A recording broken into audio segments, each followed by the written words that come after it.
സഭ എന്നുള്ള ബന്ധത്തിൽ എങ്ങനെ നമുക്ക് അതിനോട് തയ്യാർ ചെയ്യുവാനായിട്ട് കഴിയും, ഏത് നിലയിൽ അതിനെ നമ്മൾ വീക്ഷിക്കണം എന്നുള്ള സത്യതയും കൂടെ മനസ്സിലാക്കി ധ്യാനിച്ച് നമ്മളെ തന്നെ ക്രമീകരിച്ച് അധികം വിശുദ്ധിയോട്, ദൈവഭയത്തോട്, ദൈവിക സ്നേഹത്തോട്, കർത്താവിനോടുള്ള ആഴമായിരിക്കുന്ന സ്നേഹത്തിൽ ഒരു ദൈവസഭയെ കുറിച്ച് കർത്താവ് ആഗ്രഹിക്കുന്നു. ആ നിലയിൽ നമ്മുടെ പഠനം തുടരുവാൻ കർത്താവ് സഹായിക്കും. 7-ാം അധ്യായം 18-ാം അധ്യായം ഒക്കെ ദൈവദാസന്മാര് പറയുന്നത് പോലെ വളരെ നമ്മൾ പഠിച്ചു വന്ന ഭാഗത്തെക്കാട്ടിലും വ്യാഖ്യാനിക്കുന്നതിന്, മനസ്സിലാക്കുന്നതിന് കുറച്ചൊക്കെ ബുദ്ധിമുട്ടുകളുള്ള ഒരു അധ്യായം തന്നെയാണ്. പക്ഷെ നമ്മളുടെ പഠനത്തിൽ ഒരു നിയമമുണ്ട്. നമ്മൾ പഠിച്ചുകൊണ്ടിരിക്കുന്ന ഈ പഠനത്തിൽ ഒരു നിയമമുണ്ട്. എന്താണെന്നറിയാം നമ്മുടെ നിയമം? ഞാൻ ഓർപ്പിക്കുക മാത്രം ചെയ്യാം. ഒരു പ്രാവശ്യമെങ്കിലും നമ്മൾ പഠിക്കുന്ന അധ്യായം വായിച്ചിട്ട് മാത്രം ജോയിൻ ചെയ്യും എന്നുള്ളതാണ് നമ്മുടെ നിയമം. അത് തുടക്കം മുതലേ ഞാൻ പറയുന്നതാണ്. ഇല്ലെങ്കിൽ ഈ വചനം മനസ്സിലാക്കാനായിട്ട് കുറച്ച് ബുദ്ധിമുട്ട് ഒരു പ്രാവശ്യമെങ്കിലും, ഞാൻ ഒരു പ്രാവശ്യം മിനിമം പറഞ്ഞത്, തീർച്ചയായും ഭവനത്തിലായിരിക്കുന്ന സഹോദരങ്ങൾ ഒരു പ്രാവശ്യമോ അതിലധികമോ സമയം വായിച്ച് ഒന്ന് ഗ്രഹിക്കാൻ, മനസ്സിലാക്കുവാൻ, നമ്മൾ ഒരുമിച്ച് പഠിക്കുക. മനസ്സിലാക്കണം, ഒരു പ്രവചന പുസ്തകമാണ്. എങ്ങനെയെങ്കിലും അങ്ങ് വ്യാഖ്യാനിച്ച് എന്തെങ്കിലും പറഞ്ഞ് പ്രസംഗിച്ച് കേൾപ്പിച്ചു പോവുകയല്ല. നമ്മൾ ഒരുമിച്ച് അതിനെക്കുറിച്ച് മനസ്സിലാക്കാനും പഠിക്കാനും ഒരു അവസരം കർത്താവ് നൽകി തന്നു. അതിന് സഭയായിട്ട് തീരുമാനത്തിനായിട്ട് സ്തോത്രം. പക്ഷെ ഒരു പ്രാവശ്യം അല്ലെങ്കിൽ ഒന്നിലധികം പ്രാവശ്യം നാം ശാന്തമായിട്ടിരുന്ന് വായിക്കുമ്പോൾ ഈ കാര്യങ്ങളെ കുറച്ചും കൂടെ ഗ്രഹിപ്പാനായിട്ട്, നമ്മളിങ്ങനെ ഒരുമിച്ച് പഠിക്കുമ്പോൾ ഗ്രഹിപ്പാനായിട്ട് കർത്താവ് നമുക്ക് നമ്മുടെ ഹൃദയങ്ങളെ തുറക്കും. അതുകൊണ്ടാണ് ഞാൻ എപ്പോഴും ഓർപ്പിക്കുന്നത്, ഒരു പ്രാവശ്യം വായിക്കുന്നു, വീണ്ടും വായിക്കുന്നു, അടുത്ത ആഴ്ച വീണ്ടും വായിക്കുന്തോറും നമ്മുടെ ആ വചനത്തോടുള്ള സത്യത ഗ്രഹിക്കുവാൻ ദൈവത്തിന്റെ ആത്മാവ് നമ്മളെ സഹായിക്കും. മടി കാണിക്കാതെ, മറന്നു പോകാതെ ആ കാര്യങ്ങൾ ചെയ്യണമേ എന്ന് ഞാൻ വീണ്ടും അപേക്ഷിക്കുകയാണ്. നമ്മൾ 17-ാം അധ്യായത്തിലേക്ക് കടന്നു വന്നിരിക്കുന്നു. ഒരു ചോദ്യം ചോദിച്ചുകൊണ്ട് മുൻപോട്ട് പോകാം. ബൈബിൾ സ്റ്റഡി ആണല്ലോ. ദൈവവചനത്തില് The Bible is the tale of two cities. വചനത്തിൽ, വേദപുസ്തകത്തിൽ രണ്ട് നഗരത്തിന്റെ കഥകളാണ് പ്രധാനമായിട്ട് ദൈവവചനത്തിൽ നമ്മൾ ചിന്തിക്കുമ്പോൾ കാണാൻ കഴിയുന്നത്. രണ്ട് നഗരം. ഏതൊക്കെയായിരിക്കും ആ നഗരം എന്നൊന്ന് പറയാൻ പറ്റുമോ? ഒരു ചോദ്യം. നമ്മുടെ പഠനത്തിലേക്ക് പ്രവേശിക്കാൻ വേണ്ടിയുള്ളത്. തെറ്റു പറയാൻ നമ്മൾക്ക് ചിരിക്കാം, അതൊക്കെ നമുക്ക് ചെയ്യാം. ശ്രദ്ധിക്കണം, ദൈവവചനത്തില് രണ്ട് സിറ്റിയാണ്, രണ്ട് നഗരത്തെ കുറിച്ചാണ് പ്രത്യേകിച്ച് ഉൾക്കൊണ്ടിരിക്കുന്ന. ആ കഥയെ ബന്ധപ്പെട്ടാണ് എല്ലാം എഴുതിയേക്കുന്നത്. ഡാഡി പറഞ്ഞാൽ 7 മലകളിന്മേൽ സ്ഥാപിതമായിരിക്കുന്ന ജെറുസലേമും റോമും.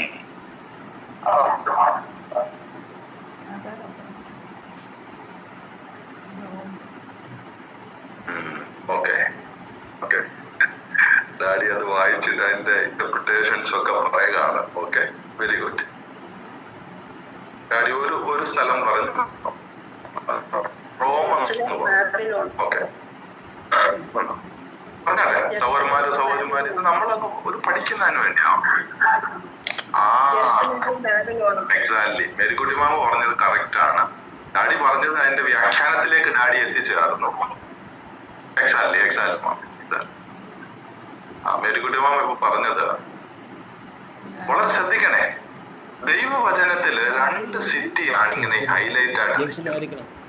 ഒന്ന് ബാബിലോൺ നഗരം, 2 യെരുശലേം. ശ്രദ്ധിച്ചോ? അത് നമ്മള് ഉൽപ്പത്തി പുസ്തകം മുതൽ ഇങ്ങനെ അങ്ങോട്ട് ചിന്തിച്ചോ. ബാബിലോൺ എന്ന് പറയുന്ന ഒരു നഗരം വെളിപ്പാട് പുസ്തകത്തിന്റെ അവസാനം വരെ അതിങ്ങനെ ഫോക്കസ് ചെയ്തിരിക്കുന്ന അതേപോലെ തന്നെ ഒരു സിറ്റിയാണ് യെരുശലേം. ഇതിനകത്ത് 2 വ്യത്യാസമുണ്ട്. ബാബിലോൺ പണിതത് it's a man made Babylon.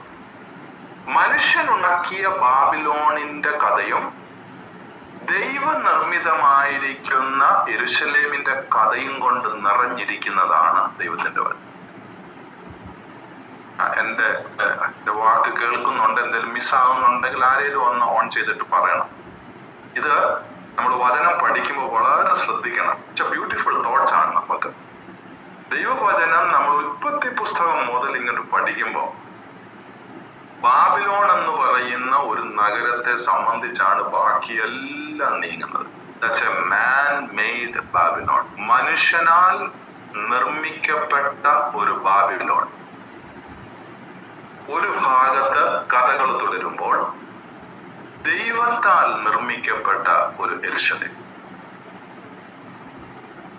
ഈ രണ്ട് നഗരത്തിന്റെ കഥകളിലൂടെയാണ് ദൈവവചനം കണ്ടിന്യൂ ചെയ്യുന്നത്. എന്ത് നാം അങ്ങനെ ഞാൻ ഇങ്ങനെ ചോദിച്ചു എന്ന് ചോദിച്ചാൽ, ഇന്ന് 17-ാം അധ്യായം വായിച്ചപ്പോൾ ആ ഒരു പ്രത്യേക ഭാഗം മനുഷ്യന്റെ നിർമ്മിതത്താൽ ഉണ്ടായിരിക്കുന്ന ബാബിലോണിന്റെ ഫോക്കസ് ആണ് 17-ഉം 18-ഉം അധ്യായത്തിൽ നാം പഠിക്കുവാനായിട്ട് ആഗ്രഹിക്കും. മനസ്സിലാക്കണം, ആ മനുഷ്യ നിർമ്മിതമായിരിക്കുന്ന ബാബിലോണിന്റെ പതനം, നാശം ദൈവത്തിന്റെ ആത്മാവ് യോഹന്നാനെ കാണിക്കുന്നതാണ് 17-ാം അധ്യായത്തിൽ. ഇതിനകത്ത് ബാബിലോൺ എന്ന് ഡയറക്റ്റ് ആയിട്ട് എഴുതിയിട്ടില്ല. മഹദിയാം ബാബിലോൺ എന്നുള്ള ആ പദപ്രയോഗമാണ് നമ്മൾ ഫോക്കസ് ചെയ്യുന്നത്. അതിന് ഏതാണ്, എങ്ങനെയൊക്കെയാണ് ഇതിനെ നമ്മൾ ചേർത്ത് തുന്നി മുൻപോട്ട് പോകേണ്ടത് എന്നുള്ളത് മനസ്സിലാക്കണം. നമുക്കിതിന് 17-ാം അധ്യായം, please turn with me to Revelation chapter 17, വെളിപ്പാട് പുസ്തകം 17-ാം അധ്യായത്തിലേക്ക് ഞാൻ നിങ്ങളെ തിരികെയാണ്. ഒരു പ്രാവശ്യം എങ്കിലും വായിച്ചിട്ടുണ്ടെന്നുള്ള വിശ്വാസത്തിൽ ഞാൻ അങ്ങ് തുടരുക, അല്ലെങ്കിൽ നമുക്കൊന്ന് വായിക്കുന്നത് നന്നായിരുന്നു. എന്റെ പ്രിയപ്പെട്ടവരെ, ഞാൻ വീണ്ടും ഓർപ്പിക്കുന്ന, ഒരു പ്രാവശ്യമെങ്കിലും ഇത് വായിച്ച് വീണ്ടും വീണ്ടും വായിക്കണമേ എന്ന് ഞാൻ അപേക്ഷിക്കും. കാരണം ഇത് വായിക്കാതെ നമുക്ക് അങ്ങോട്ട് ആസ്വദിക്കാൻ കഴിയത്തില്ല, ലിങ്ക് കിട്ടത്തില്ല. അപ്പോൾ ഒരു പ്രാവശ്യമെങ്കിലും വായിച്ചു എന്നുള്ള പ്രതീക്ഷയിൽ ഞാൻ മുൻപോട്ട് പോവുകയാണ്. 17-ാം അധ്യായത്തിലെ മഹാവേശ്യയുടെ ന്യായവിധി. ഈ വേശ്യ എന്താ എന്നൊക്കെ നമ്മളിങ്ങനെ ചിന്തിക്കും. ഒന്ന് ശ്രദ്ധിക്കുക. 17-ാം അധ്യായത്തിൽ ശ്രദ്ധിക്കുക, മതപരമായിരിക്കുന്ന ബാബിലോണിന്റെ, അങ്ങനെ പറഞ്ഞാൽ പെട്ടെന്ന് മനസ്സിലാകും, മതപരമായിരിക്കുന്ന ബാബിലോണിന്റെ ന്യായവിധി. ഇവിടെ പറഞ്ഞിരിക്കുന്ന ഭാഷയിൽ പറഞ്ഞാൽ മഹാവേശ്യയുടെ ന്യായവിധി. ഞാൻ പറഞ്ഞതല്ല. രണ്ടാമത്തെ വാക്യം ഒന്ന് ശ്രദ്ധിച്ചാട്ട്, 17:2. പെരുവെള്ളത്തിന് മീതെ ഇരിക്കുന്ന മഹാവേശ്യയുടെ ന്യായവിധി ഞാൻ കാണിച്ചു തരാം എന്ന് പറഞ്ഞു. അതുകൊണ്ടാണ് ഞാൻ ആ പദം തന്നെ ഉപയോഗിച്ചത്. മഹാവേശ്യയുടെ ന്യായവിധിയെ കുറിച്ചാണ് 17-ാം അധ്യായത്തിൽ രേഖപ്പെടുത്തിയിരിക്കുന്നത്. ഇനി എന്നാ അങ്ങനാണെങ്കിൽ 18-ാം അധ്യായത്തിൽ എന്താണ്? നമ്മൾ ഈ 2 അധ്യായം കുറച്ച് ശ്രദ്ധയോടെ കേൾക്കണം, ദൈവവചനത്തിൽ നോക്കണം, പെൻസിൽ എടുത്തിട്ടൊന്ന് വരയ്ക്കണം. എങ്കിലേ ഇതൊന്ന് ഈ 2 അധ്യായം കുറച്ചും കൂടെ അടുത്ത് നമുക്ക് പഠിക്കാനും മനസ്സിലാക്കാനും സഹായിക്കത്തുള്ളൂ. നമ്മൾ വായിച്ചു വരുമ്പോൾ തന്നെ എന്തൊക്കെയോ മനസ്സിലാകാതെ ഇങ്ങനെ കൂടുതൽ കൺഫ്യൂസ് ആക്കിയിട്ടിരിക്കുന്ന ഒരു ചിന്ത നമ്മുടെ മനസ്സിൽ വരും. എന്നാൽ അതിനെ എത്രയും സിമ്പിൾ ആയിട്ടും ഭംഗിയായിട്ടും നമുക്കുള്ള നിലയിൽ മനസ്സിലാക്കുവാനായി ഞാൻ പ്രാർത്ഥിക്കുകയും പഠിക്കുകയും അങ്ങനെ ചിന്തിക്കുകയൊക്കെ ചെയ്ത് കാര്യങ്ങളെയൊക്കെ അങ്ങനെ ഒന്ന് ഒതുക്കി വെച്ചിട്ടാണ്. അപ്പം എത്രത്തോളം നിങ്ങൾ വായിക്കുന്നു അത്രത്തോളം ഈ കാര്യങ്ങൾ ഗ്രഹിക്കാനായിട്ട് കർത്താവ് നമ്മളെ സഹായിക്കും. മഹാവേശ്യയുടെ ന്യായവിധിയാണ് 17-ാം അധ്യായം. അങ്ങനാണെങ്കിൽ 18-ാം അധ്യായത്തിൽ എന്താണ്? 18-ാം അധ്യായത്തിന്റെ 2-ാമത്തെ വാക്യം നമുക്ക് വായിക്കാം. അവൻ ചാപ്റ്റർ 18:8, 2ാമത്തെ വാക്യം 18:2. ഞാൻ ഉറക്കെ വിളിച്ചു പറഞ്ഞത്, വീണുപോയി, മഹദിയാം ബാബിലോൺ വീണുപോയി. ഇത്ര മാത്രം ഒന്ന് ശ്രദ്ധിച്ചാൽ മതി. 18-ാം അധ്യായത്തിൽ മഹദിയാം ബാബിലോണിന്റെ ന്യായവിധി. അപ്പൊ 17-ാം അധ്യായത്തിലും ബാബിലോൺ അല്ലയോ? അങ്ങനെ ഒരു പെട്ടെന്നൊരു ചോദ്യം വരും. ബാബിലോണ, പക്ഷെ ഇവിടെ പ്രയോഗിച്ചിരിക്കുന്ന പദം മഹാവേശ്യയുടെ ന്യായവിധി. മതപരമായിരിക്കുന്ന ബാബിലോണിന്റെ, കാരണം ഈ ബാബിലോൺ എന്ത് ചെയ്തെന്ന് ചോദിച്ചു കഴിഞ്ഞാല് ഒരു റിലീജിയസ് സിസ്റ്റം, ഓക്കെ, ഒരു പ്രത്യേകമായിരിക്കുന്ന മതപരമായിരിക്കുന്ന വ്യവസ്ഥ കൊണ്ടുവന്ന ഒരു രീതി. അതാണ് 17-ാം അധ്യായത്തിലെ വിഷയം. 18-ാം അധ്യായത്തിലെ വിഷയം എന്താണെന്ന് ചോദിച്ചാൽ സമ്പദ് വ്യവസ്ഥ. മനസ്സിലായോ? സമ്പദ് വ്യവസ്ഥ, വ്യാജ സമ്പദ് വ്യവസ്ഥയുടെ പതനം 18-ാം അധ്യായത്തിൽ. ഇത് മനസ്സിലാകാൻ വേണ്ടിയാണ് ഞാൻ ആവർത്തിച്ചു ഇത് പറയുന്നത്. 17-ാം അധ്യായത്തിൽ മഹാവേശ്യ, അത് കുറച്ചുകൂടെ ഞാൻ സിമ്പിൾ ആക്കി പറയാം. 17-ാം അധ്യായത്തിൽ വ്യാജ മത വ്യവസ്ഥ, 18-ാം അധ്യായത്തിൽ വ്യാജ സമ്പദ് വ്യവസ്ഥ. മെറ്റീരിയൽ ഒന്ന് ഒരു റിലീജിയസ് ഫോക്കസ് ആണ് 17-ാം അധ്യായത്തില്. 18-ാം അധ്യായത്തില് സമ്പദ് വ്യവസ്ഥയാണ്. മെറ്റീരിയലിസത്തിന്റെ തകർച്ച ആണ് 18-ാം അധ്യായത്തിൽ നാം പഠിക്കാനായത്. സാർ, ഞാൻ പല വാക്കുകൾ ആവർത്തിച്ച് ഇന്ന് പറയാം.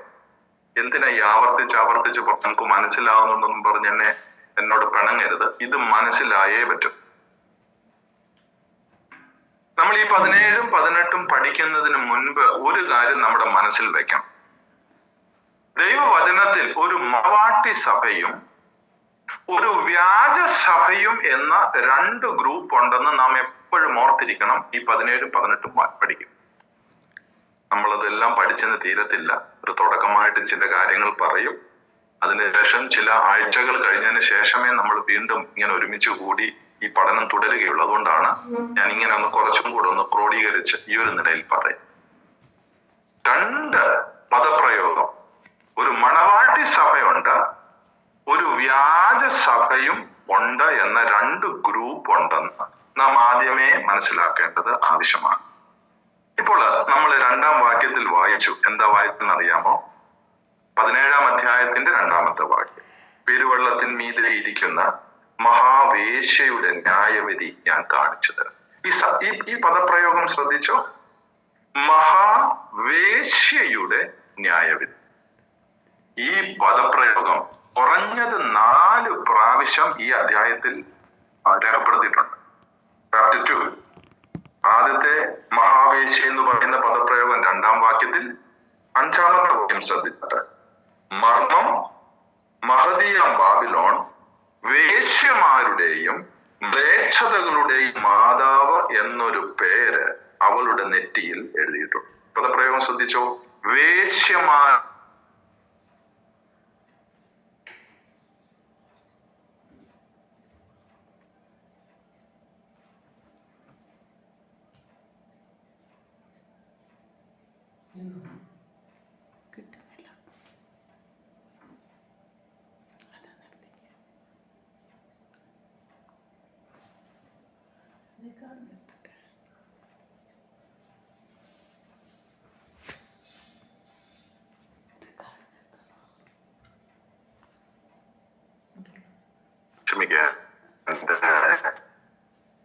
കേൾക്കാമോ? ഹലോ, പറയുന്ന കേൾക്കാം? Okay, thank you. എന്റെ നെറ്റ് അങ്ങ് ഓഫ് ആയിപ്പോയി. തമാശയാണെങ്കിലും മിക്കവാറും ഈ ദൈവദാസന്മാരെ ഞാൻ അങ്ങനെ പറയാറില്ല, പക്ഷെ ഇപ്പോഴത്തെ ഒരു കോൺടെസ്റ്റ് കൊണ്ട് അങ്ങ് പറയാം. ഈ വെളിപ്പാട് പുസ്തകം പഠിപ്പിക്കുമ്പോൾ സാത്താൻ ഒത്തിരി നമ്മളെ ബുദ്ധിമുട്ടിക്കുമെന്ന് ഇങ്ങനെ പറഞ്ഞ് പണ്ട് കേട്ടിട്ടുണ്ട്. ഇപ്പൊ സാത്താൻ ഒന്നും ചെയ്തതല്ല, നെറ്റ് അങ്ങ് പോയതേ ഉള്ളൂ. അതൊന്നും പ്രയാസപ്പെടരുത്. മടങ്ങി വരാം. 2-ാമത്തെ വാക്യത്തിൽ മഹാവേശ്യ എന്ന് പറയുന്ന പദപ്രയോഗം. 5-ാമത്തെ വാക്യത്തിൽ നാം കണ്ടു വേശ്യമാരുടെയും, മർമ്മം മഹദിയാം ബാബിലോൺ വേശ്യമാരുടെയും എന്ന് പറയുന്ന പദപ്രയോഗം 2-ാം. 15-ാമത്തെ വാക്യം ശ്രദ്ധിച്ചാട്ടെ. ഇത് നമ്മൾ പഠിക്കുകയാണല്ലോ, അതുകൊണ്ട് എന്നോട് ഒരുമിച്ച് നിങ്ങൾ ചേരണം എന്ന് ഞാൻ ആഗ്രഹിക്കുന്നു. 15-ാമത്തെ വാക്യം. പിന്നെ അവൻ എന്നോട് പറഞ്ഞത്, നീ കണ്ടതും വേശ്യ ഇരിക്കുന്നതുമായ വെള്ളം. പദപ്രയോഗം ശ്രദ്ധിച്ചോ? വേശ്യ ഇരിക്കുന്നതുമായ വെള്ളം. 15-ാമത്തെ വാക്യം. 16-ാമത്തെ വാക്യം ശ്രദ്ധിച്ചാട്ടെ. നീ കണ്ട 10 കൊമ്പും മൃഗവും വേശ്യയെ ദ്വേഷിച്ച്. വേശ്യ, ഈ പദപ്രയോഗം കുറഞ്ഞത് 4 പ്രാവശ്യം വേശ്യ എന്ന് പറയുന്ന പദപ്രയോഗം 4 പ്രാവശ്യം ഈ അധ്യായത്തിൽ രേഖപ്പെടുത്തിയിട്ടുണ്ട്. മറ്റൊരു കാര്യം, 1-ാമത്തെ വാക്യം ശ്രദ്ധിച്ചാല് നമുക്ക് 1-ാമത്തെ വാക്യം മുതൽ അങ്ങോട്ട് ചിന്തിപ്പോം. ഒത്തിരി വ്യാഖ്യാനമല്ല ഇന്ന്, ഞാനൊന്ന് പരിചയപ്പെടുത്തുകയാണ് ഈ ചില പദപ്രയോഗങ്ങൾ. നമ്മൾ ഈ അധ്യായത്തോടൊന്ന് അടുത്തിരിക്കാൻ വേണ്ടിയാണ്. അതിനുശേഷം നമുക്ക് കർത്താവ് അനുവദിച്ചാല് അടുത്ത ദിവസങ്ങൾ വളരെ ശ്രദ്ധയോടെ പഠിക്കുവാനായിട്ട് നമുക്കിടയായിത്തീരും. 17-ാം അധ്യായം 1-ാമത്തെ വാക്യം. പിന്നെ 7 കലശമുള്ള 7 ദൂതന്മാരിൽ ഒരുവൻ വന്ന് എന്നോട് സംസാരിച്ചു. വരിക, ഭൂമിയിലെ രാജാക്കന്മാരോടു വേശ്യാവൃത്തി ചെയ്ത് തന്റെ വേശ്യാവൃത്തിയുടെ മധ്യത്താൽ ഭൂവാസികളെ മത്തരാക്കിയവളായി പെരുവെള്ളത്തിന്മീതെ ഇരിക്കുന്ന മഹാവേശ്യയുടെ ന്യായവിധി ഞാൻ കാണിച്ചു തരാം എന്ന് പറഞ്ഞു. ഈ 1-ാം വാക്യം 1ഉം 2ഉം വാക്യം വായിക്കുമ്പോ ഒരു ദൂതൻ എന്ത് ചെയ്യാന്നറിയാമോ? ഒരു ഇൻവിറ്റേഷൻ കൊടുക്കുക. John, it's an invitation. ശ്രദ്ധിച്ചായിരുന്നോ? വരിക, ഞാൻ നിന്നെ കാണിച്ചു തരാം. ആരാന്നറിയാമോ? 7 കലശമുള്ള 7 ദൂതന്മാരിൽ ഒരുവൻ. വളരെ ശ്രദ്ധിക്കണം. 7 കലശങ്ങള്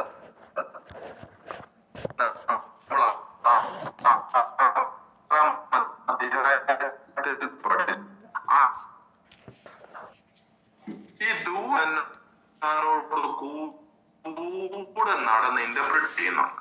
ഇതൊന്നും മനസ്സിൽ വെക്കണം. ഈ അധ്യായത്തിൽ വളരെ ശ്രദ്ധിക്കണേ. ഞാൻ ചില പദപ്രയോഗങ്ങൾ ഉപയോഗിക്കുന്നതെന്ന് ഞാൻ ഓർപ്പിച്ചു. ഈ ഒരു അധ്യായം നമ്മൾ വായിക്കുമ്പോൾ ദൂതൻ തക്ക സമയങ്ങളിൽ യോഹന്നാനോട് കൂടെ നടന്ന് ഇന്റർപ്രറ്റ് ചെയ്യുന്നുണ്ട് കാര്യങ്ങൾ. ഇവിടെ ഇൻവിറ്റേഷൻ കൊടുത്തേക്കുന്ന ആരാന്നറിയാമോ? ആഹ്വാനം നൽകിയിരിക്കുന്നത് ആരാണെന്നറിയാമോ? അതേ ഒരു ദൂതനാണ്.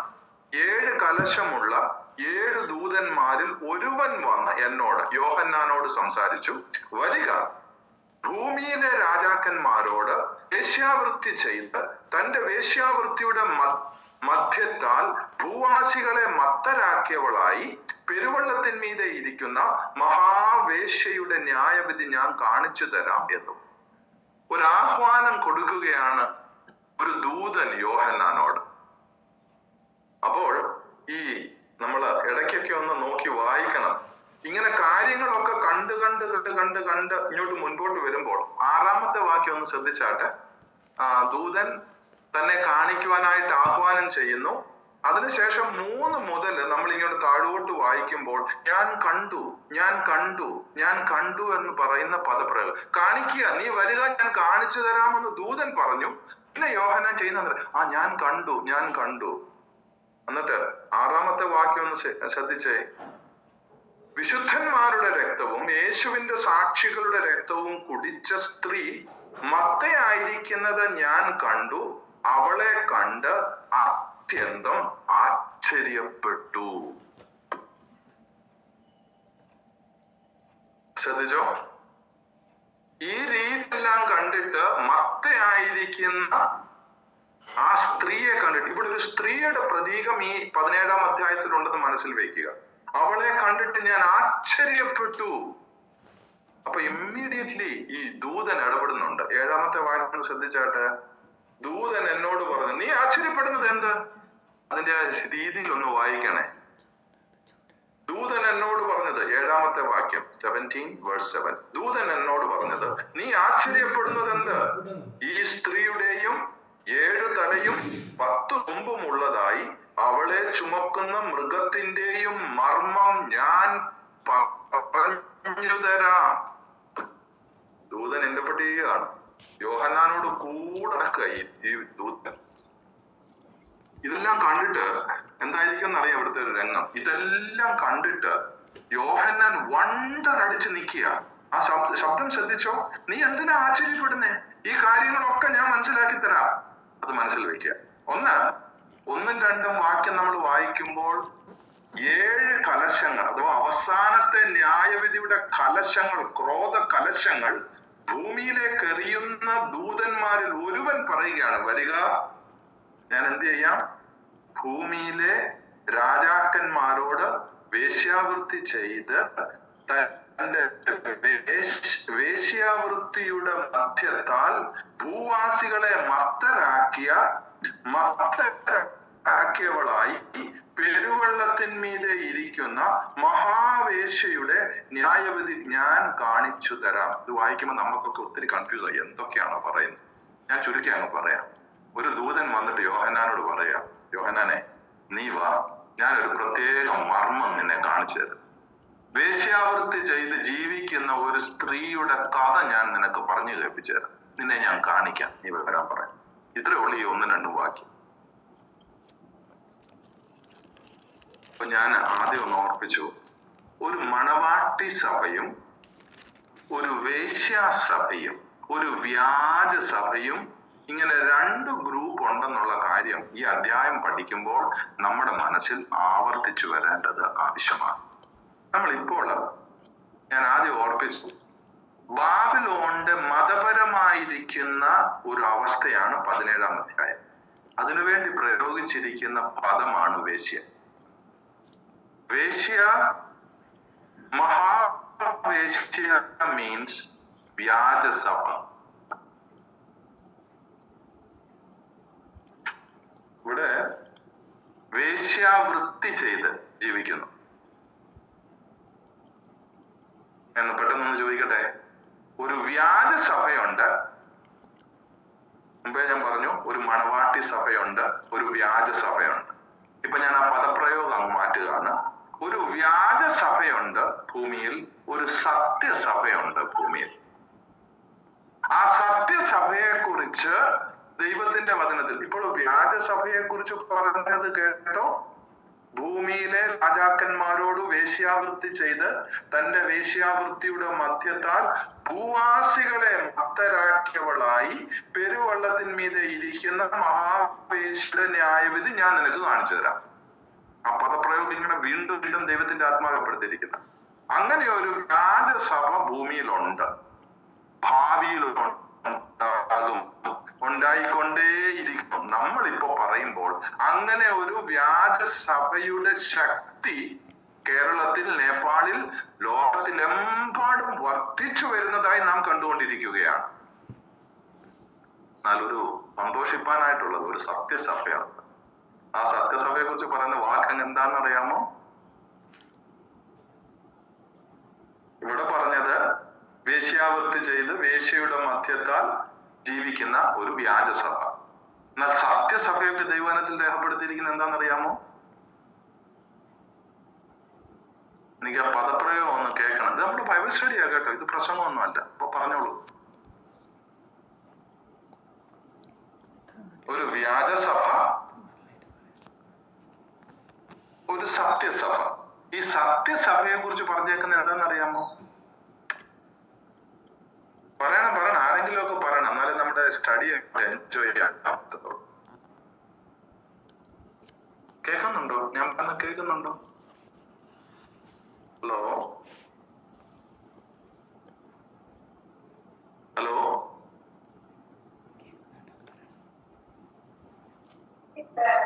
മണവാളനായി കാത്തിരിക്കുന്ന സഭ.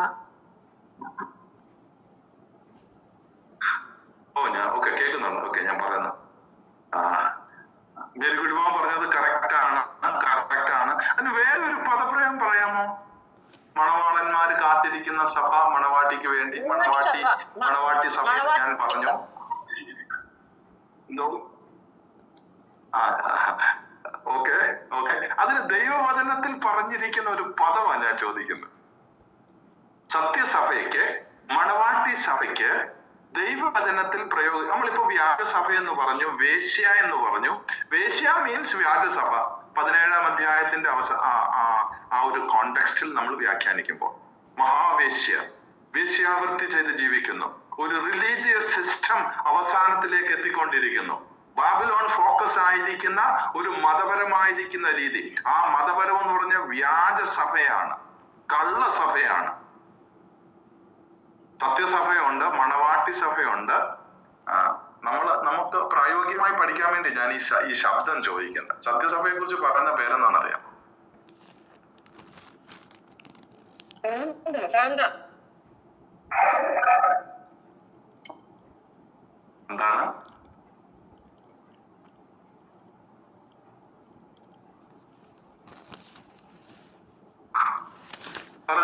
പറയട്ടെ. സത്യസഭ, ഞാൻ വേറെ പ്രയാസപ്പെടുത്തുന്ന ചോദ്യം ഒന്നും ചോദിച്ചില്ല. സത്യസഭയെ കുറിച്ച് എന്താ പറയുന്നേ? ദൈവവചനത്തിൽ രേഖപ്പെടുത്തിയിരിക്കുന്ന പദപ്രയോഗം, അതിന്റെ പകുതി ഉത്തരം നമ്മുടെ ഈ ഗ്രൂപ്പിൽ ചേർന്നിരിക്കുന്ന ഒരാൾക്കുണ്ട്. നമ്മുടെ ഈ സൂം മീറ്റിംഗില് സത്യസഭ എന്നറിയിക്കും, സത്യസഭ. പക്ഷെ അതിന് വചനത്തിൽ പറഞ്ഞിരിക്കുന്ന ഒരു പേരിന്റെ ആദ്യ ഭാഗം നമ്മുടെ ഈ ഗ്രൂപ്പിൽ ചേർന്നിരിക്കുന്ന ഒരാളുടെ കൂടെ ഉണ്ട്. വിശുദ്ധന്മാരുടെ സഭയാണോ? വിശുദ്ധന്മാരുടെ സഭ. വിശുദ്ധന്മാരുടെ സഭ തന്നെയാ, പക്ഷെ വചനത്തിൽ പറഞ്ഞിരിക്കുന്ന ഒരു പദമാണ്. എന്തോ വിശുദ്ധന്മാരുടെ സഭ തന്നെയാണ്, പക്ഷെ അതൊരു പേര് പറഞ്ഞിട്ടുണ്ട്. ഞാനത് ക്ലൂ തന്നെ എന്താണെന്ന് അറിയാമോ? നമ്മുടെ ഇന്ന് നമ്മൾ ഓൺലൈനിൽ ചേർന്നിരിക്കുന്ന ഒരാളുടെ പേരിനോട് ബന്ധപ്പെട്ടാണ് ആ പേര്. അത്ര തരം ക്ലൂ പറയാൻ പറ്റും, അതിൽ ക്ലൂ പറയാൻ പറ്റത്തില്ല.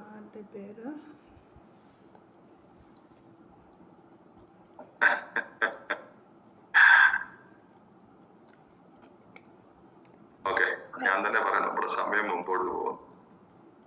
നമ്മള് മണവാട്ടി സഭ എന്ന് പറഞ്ഞു, സത്യസഭ എന്ന് പറഞ്ഞു, വിശുദ്ധന്മാരുടെ സഭ പറഞ്ഞു, ഇതെല്ലാം പറഞ്ഞു. പക്ഷെ ദൈവവചനത്തിൽ ഉപയോഗിച്ചിരിക്കുന്ന പദപ്രയോഗം എന്നറിയാമോ?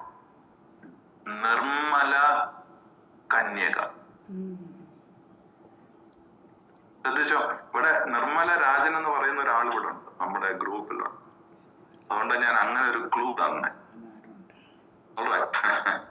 സത്യസഭയ്ക്ക് ദൈവവചനത്തിൽ, ശ്രദ്ധിക്കണം, മണവാട്ടി സഭയെന്നുണ്ട് നമുക്കറിയാം, വ്യാജസഭയുണ്ട്, സത്യസഭയുണ്ട്. സത്യസഭയ്ക്ക് ദൈവവചനത്തിൽ പറഞ്ഞിട്ട് ആ പദപ്രയോഗത്തിന് ഒത്തിരി ബ്യൂട്ടി ഉണ്ട്. എന്താണെന്നറിയാമോ? നിർമ്മല കന്യക. അതെന്തിനാ കാണിക്കുന്നതെന്ന് അറിയാമോ?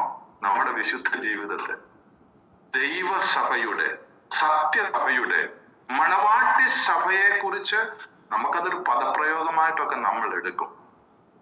യഥാർത്ഥത്തിൽ ആ പദം തന്നെ നമ്മുടെ സ്വഭാവത്തെ കാണിക്കുന്ന സത്യസഭ, മണവാട്ടി സഭ ഒരു നിർമ്മല കന്യകയായി തന്നെ ജീവിക്കുവാൻ അതിനെ വീണ്ടെടുത്തിരിക്കുന്ന ആ കർത്താവ് ആഗ്രഹിക്കുന്നു.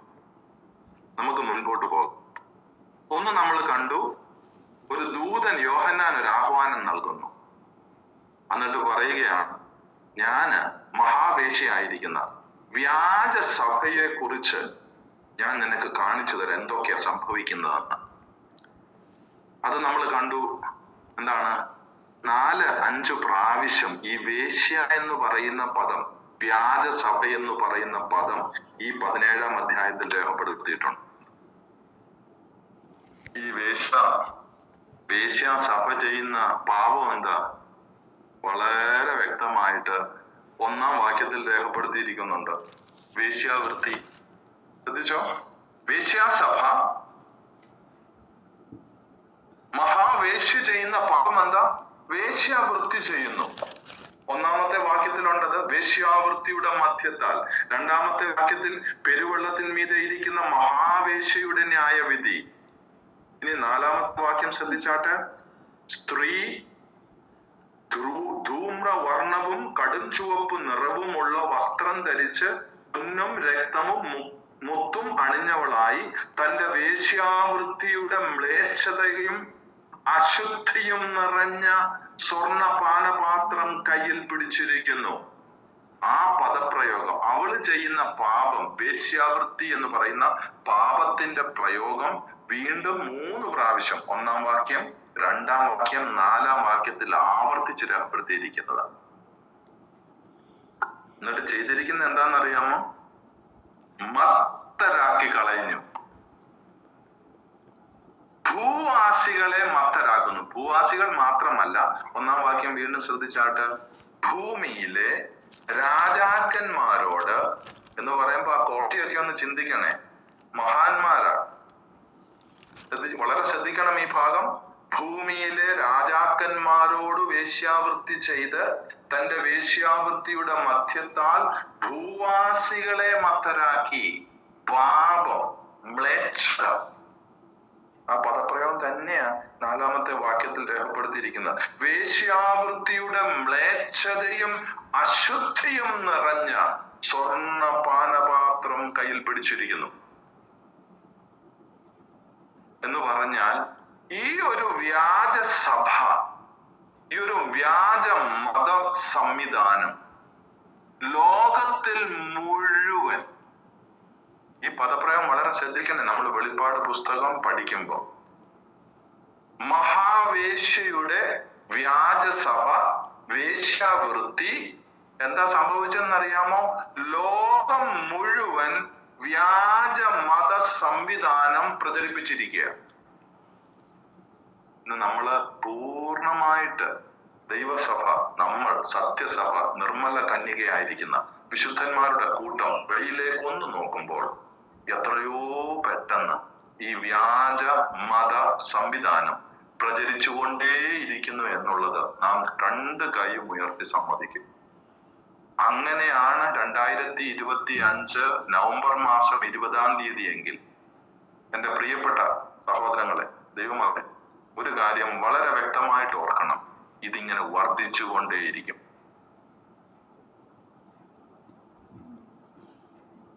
ഉന്നതന്മാർ ഇതിനകത്ത് പെട്ടിരിക്കുക.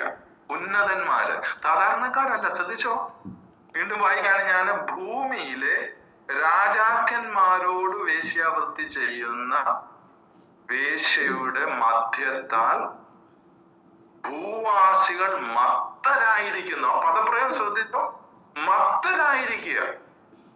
ഈ ലോകത്തിൽ വ്യാജ മത പ്രചരണം സംവിധാനം ഉന്നതന്മാരെ മലിനപ്പെടുത്തിക്കൊണ്ടിരിക്കുന്നു. ഉന്നതന്മാരെ. സാധാരണക്കാരുടെ കാര്യം എന്തായിരുന്നു?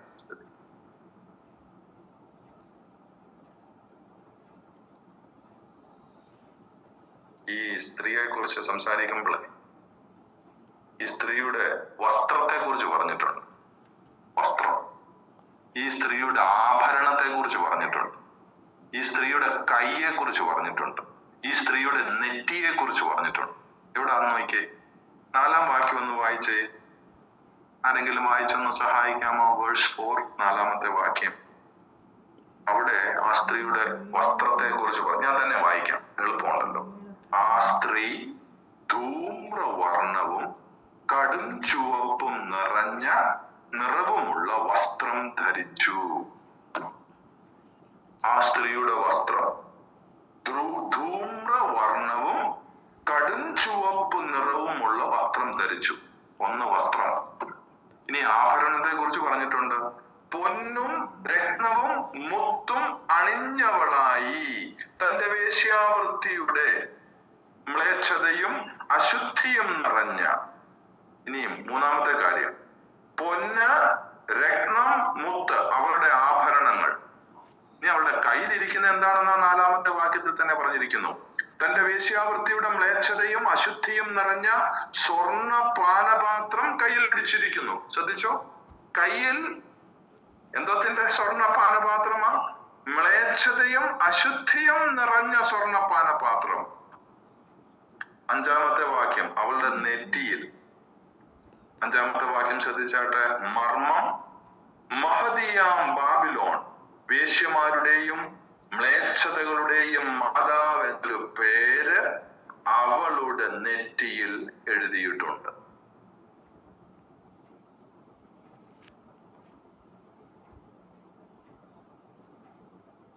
ശ്രദ്ധിച്ചോ?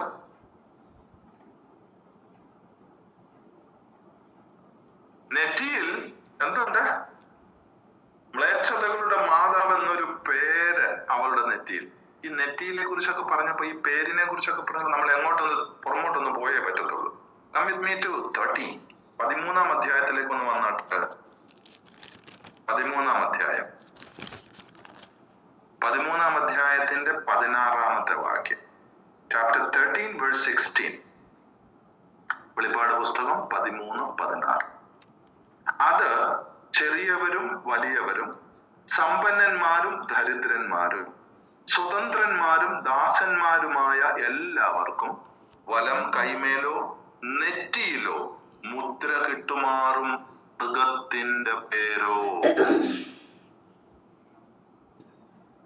17 പേരിന്റെ സംഖ്യയോ ആയ മുദ്രയുള്ളവനല്ലാതെ വാങ്ങുകയോ വിൽക്കുകയോ ചെയ്യുവാൻ വയ്യാതെയുമാക്കുന്നു. ഇവിടെ ജ്ഞാനം കൊണ്ട് ആവശ്യം. നമുക്ക് 17-ാം അധ്യായത്തിലേക്ക് പോകാം.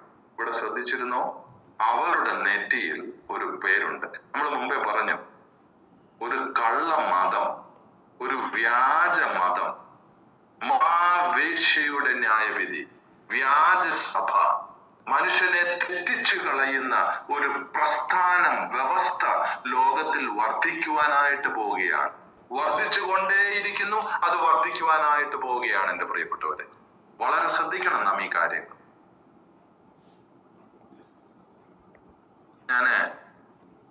ഇങ്ങനെ നമ്മൾ ഈ ഭാഗങ്ങൾ പഠിക്കുമ്പം ഇങ്ങനെ പറഞ്ഞ് ഞാൻ ചുരുക്കല്ല. കാരണം നമ്മൾ എല്ലാം ഇന്ന് തീർക്കാനായിട്ട് സാധിക്കത്തില്ല. ചില കാര്യങ്ങൾ ഒന്ന് മനസ്സിലാക്കുക. നമ്മളിവിടെ നെറ്റിയില് ഒരു കാര്യം എന്ത് പറഞ്ഞു? മൃഗത്തിന്റെ പേരോ നമ്പറോ ഒക്കെ കിട്ടും. ഇവളുടെ ഈ സ്ത്രീയുടെ നെറ്റിയിൽ എന്തുണ്ട്? അവളുടെ നെറ്റിയിൽ ഒരു ങ്ങളുടെ മാതാവ് എന്ന് പറയുന്ന ഒരു നാമം അവളുടെ നെറ്റിയിലുണ്ട്. നല്ലൊരു സന്തോഷത്തിനൊരു വാക്കുണ്ട്. 14-ാം അധ്യായം ഒന്ന് നോക്കിയാട്ടെ. 14-ാം അധ്യായത്തിന്റെ 1-ാമത്തെ വാക്യം, ചാപ്റ്റർ 14 വേഴ്സ് 1. പിന്നെ ഞാൻ സിയോൻ മലയിൽ കുഞ്ഞാടും അവനോട് കൂടെ നെറ്റിയിൽ അവന്റെ നാമവും പിതാവിന്റെ നാമവും എഴുതിയിരിക്കുന്ന 144,000 പേരും നിൽക്കുന്നത് കണ്ടു. ഹല്ലേലൂയ. ഇങ്ങനെ ഒരു പ്രത്യേകമായിരിക്കുന്ന വേശ്യാസഭ വർദ്ധിച്ചു വരുമ്പോൾ, ഭാവിയിൽ ഒരു വലിയ വിഷയത്തിലേക്ക് എത്തുമ്പോൾ, ദൈവത്തിന്റെ ആത്മാവ് വളരെ വ്യക്തമായിട്ട് രേഖപ്പെടുത്തിയിരിക്കുന്ന ഒരു സത്യം, ഞാൻ സിയോൻ മലയിൽ കുഞ്ഞാടും. ഇത് നമ്മളെ കുറിച്ചല്ല, ശ്രദ്ധിക്കണം. നമ്മൾ കർത്താവിന്റെ കൂടെ സ്വർഗത്തിലാണ്. എന്നാൽ മഹോപദ്രവ സമയത്ത് കഷ്ടതയിലൂടെ ദൈവം തന്റെ പദ്ധതിക്ക് വേണ്ടി പ്രത്യേകമായിരിക്കുന്ന സുരക്ഷിതത്വം നൽകി സൂക്ഷിച്ചിരിക്കുന്ന സിയോൻ മലയിൽ കുഞ്ഞാടും അവനോട് കൂടെ നെറ്റിയിൽ അവന്റെ നാമവും കുഞ്ഞാടിന്റെ നാമവും പിതാവിന്റെ നാമവും എഴുതിയിരിക്കുന്ന 144,000 പേരും നിൽക്കുന്നത് കണ്ടു. ഇത്രമാത്രം വ്യാജമായിരിക്കുന്ന മതപ്രസ്താവനകളും വ്യവസ്ഥകളും ലോകത്തിൽ വർദ്ധിച്ചു വരുമ്പോഴും കുഞ്ഞാടിന്റെയും പിതാവിന്റെയും നാമം നെറ്റിയിൽ എഴുതിയിരിക്കുന്ന അനുഗ്രഹിക്കപ്പെട്ട ഒരു ഗ്രൂപ്പിനെ കർത്താവ് അവന്റെ മഹത്വത്തിനായി തയ്യാറാക്കിക്കൊണ്ടിരിക്കുന്നു.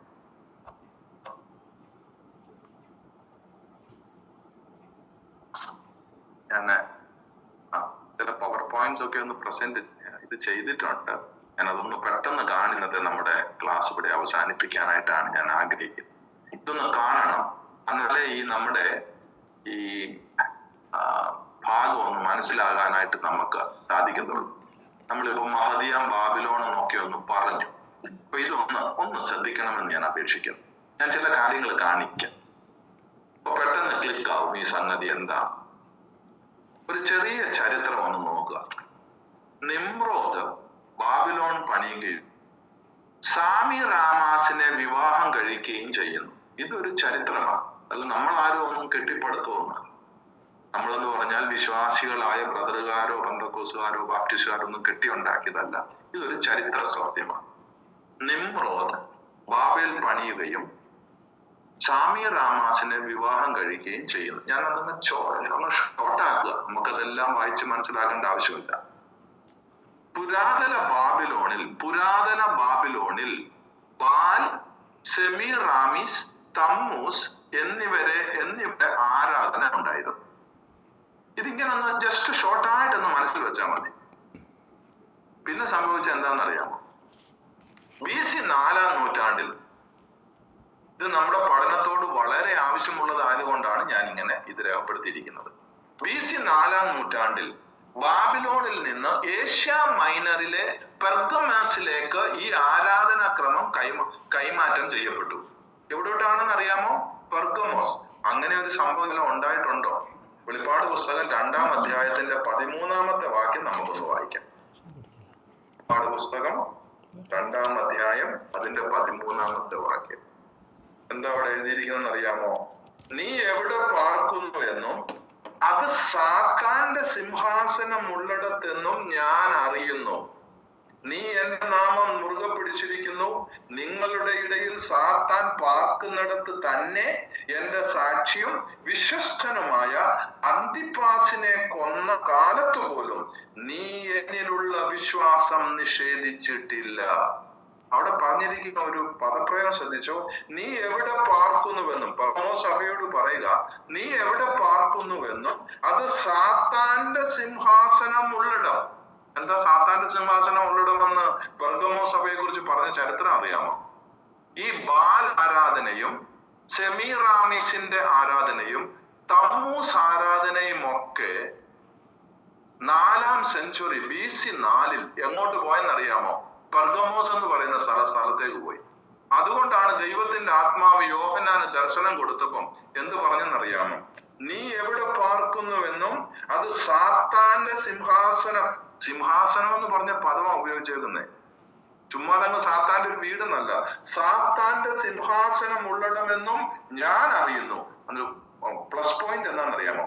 നീ എന്റെ നാമം മുറുകെ പിടിച്ചിരിക്കുന്നു. നിങ്ങളുടെ ഇടയിൽ സാത്താൻ പാർക്കുന്നിടത്ത് തന്നെ എന്റെ സാക്ഷിയും വിശ്വസ്തനുമായ അന്തിപ്പാസിനെ കൊന്ന കാലത്ത് പോലും നീ എന്നിലുള്ള വിശ്വാസം നിഷേധിച്ചില്ല. ഹല്ലേലൂയ. ദൈവസഭയെ കുറിച്ച് 2025 നവംബർ 20 കർത്താവിന്റെ വരവ് താമസിക്കുകയാണെങ്കിൽ ഈ വർഷങ്ങളിലൊക്കെ കർത്താവ് നമ്മളെ ഈ ഭൂമിയിൽ നിന്ന് ചേർക്കുന്ന സമയം വരെയും സാത്താന്റെ സിംഹാസനമുള്ളിടത്താണ് നാം ജീവിക്കുന്നത്. വ്യാജ മതങ്ങൾ വർദ്ധിച്ചു വരുന്നിടത്താണ് നാം ജീവിക്കുന്നത്. എന്നാൽ ദൈവമക്കളെ കുറിച്ച് കർത്താവ് ആഗ്രഹിക്കുന്ന എന്താണെന്ന് അറിയാമോ? നീ എന്റെ നാമം മുറുകെ പിടിച്ചിരിക്കും. ഹല്ലേലൂയ.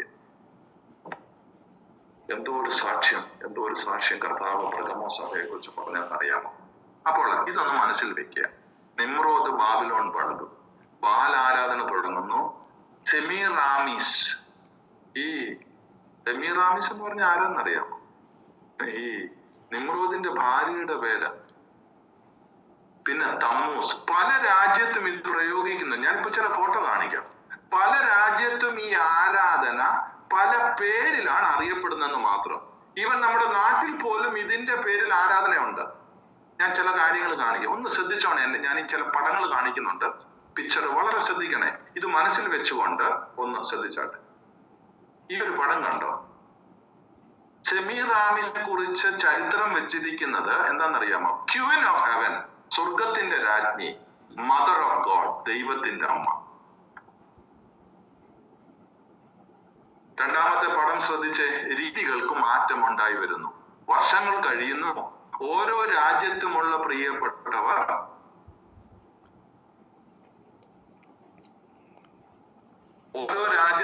പ്രിയപ്പെട്ടവർ അവരവരുടെ രീതികളിൽ അതിനെ മെനഞ്ഞെടുക്കുന്നു. പക്ഷെ തുടങ്ങിയത് എവിടാന്നറിയാമോ? നിമ്രോദിന്റെ കാലത്ത് പഴയ ബാബിലോണിൽ തുടങ്ങിയത്. സെമീറാമിസ്, ബാൽ ആരാധന, ഇതൊക്കെ തുടങ്ങി. ഇനി ഒന്ന് ശ്രദ്ധിച്ചാട്ടെ. ഇത് കണ്ടോ? ഈ ഒരു പടം കണ്ടോ? ആദ്യത്തേത് രണ്ടും പഴയ കാലത്തെയാണ്. ഈ റൈറ്റ് സൈഡിലെ മാലാഹമാരൊക്കെ പോലെ വന്നിരിക്കുന്ന മൂന്നാമത്തെ പിക്ചർ ഇന്ന് ലോകത്തിലുള്ളതാ. ഇനി കുറച്ചും കൂടെ വ്യക്തമായിട്ട് തന്നെ ഇതൊന്ന് നോക്കിക്കേ. പറഞ്ഞിരിക്കുന്നത് എന്താണെന്നറിയാമോ? ഇപ്പോള് നമ്മൾ റോമൻ കാത്തലിക്സ് പ്രാക്ടീസിനെ കുറിച്ച് ഒന്ന് ചിന്തിച്ചാൽ, ഇപ്പോൾ പ്രസന്റ് സമയത്തെ സാഹചര്യം ഒന്ന് ചിന്തിച്ചാൽ, എങ്ങനെ ഓരോ വർഷങ്ങൾ കഴിയും തോറും, കാലങ്ങൾ കഴിയും തോറും ഏതെല്ലാം നിലയിലേക്ക് എത്തിച്ചേർന്നു എന്നുള്ളത് നമ്മളൊന്ന് വളരെ ശ്രദ്ധയോടെ വീക്ഷിക്കേണ്ടതാണ് ദൈവവചനം പഠിക്കുമ്പോൾ. ഇനി ഞാൻ തമിഴില് ഉണ്ടായിരിക്കുന്ന ഒരു രംഗം ഒന്ന് പറയാം. തമിഴ്, ഇത് ഞാൻ തമിഴ് നമ്മുടെ വെബ്സൈറ്റിൽ നിന്നും സേവ് ചെയ്തതാ. ആദ്യത്തേത് സെമീറാമിസും തമോസിന്റെയും പിക്ചർ. രണ്ടാമത് ഈസി ആൻഡ് ഈശ്വര ഫ്രം ഇന്ത്യ. മൂന്നാമത്തേത് Roman Catholic, Madonna and child. അത് പിന്നെ വന്നിട്ട് മദർ ആൻഡ് ചൈൽഡ്. ഇപ്പം വന്നിട്ട് മേരി ആൻഡ് ജീസസ്. എവിടുന്ന് തുടങ്ങിയതാണെന്ന് അറിയാമോ ലിങ്ക്? ആ ബാബിലോൺ സിസ്റ്റത്തിൽ നിന്ന് തുടങ്ങിയത് ഇന്ന് വരെ അവസാനിച്ചിട്ടില്ല. നമുക്ക് മുൻപോട്ട് പോകാം. പെർഗമോസിൽ നിന്നും 2-ാം നൂറ്റാണ്ടിൽ ഈ ഒരു പ്രാക്ടീസ്, വിശ്വാസം എങ്ങോട്ട് പോയെന്നറിയാമോ? റോമിലേക്ക് പോയി. വളരെ ശ്രദ്ധിക്കണം. ഈ ഒരു ആചാരങ്ങള്, ആ ഒരു ആരാധന രീതികൾ, ആരെയൊക്കെ ആരാധിക്കണം, എങ്ങനെയൊക്കെ ആരാധിക്കണം എന്നുള്ള രീതികൾ 2-ാം നൂറ്റാണ്ടിൽ പെർഗമോസിൽ നിന്നും എങ്ങോട്ട് പോയി? റോമിലേക്ക് പോയി. പിന്നെന്ത് സംഭവിച്ചെന്നറിയാമോ? BC 44 ജൂലിയസ് സീസർ ബാബിലോണിയൻ ക്രമത്തിന്റെ പരമോന്നത പദവിയിലേക്ക് ഉയർത്തപ്പെട്ടു. BC 44 Julius Caesar was made the supreme of the Babylonian order in 44 BC. ഇത് ചരിത്രമാ, നമ്മളാരും പറഞ്ഞാല്.